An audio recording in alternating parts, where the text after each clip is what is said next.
దేవుడైన యెహోవా నేలమంటితో నరుణ్ణి నిర్మించి వాని నాసికారంధ్రములలో జీవవాయువును ఊదగా నరుడు జీవాత్మ ఆయను.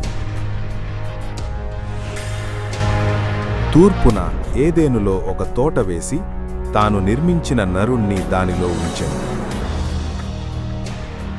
మరియు తూర్పునకు రమ్యమైనదియు ఆహారమునకు మంచిదియునైన ప్రతి వృక్షమును, ఆ తోట మధ్యను జీవవృక్షమును, మంచి చెడ్డల తెలివినిచ్చు వృక్షమును నేల నుండి మొలిపించెను.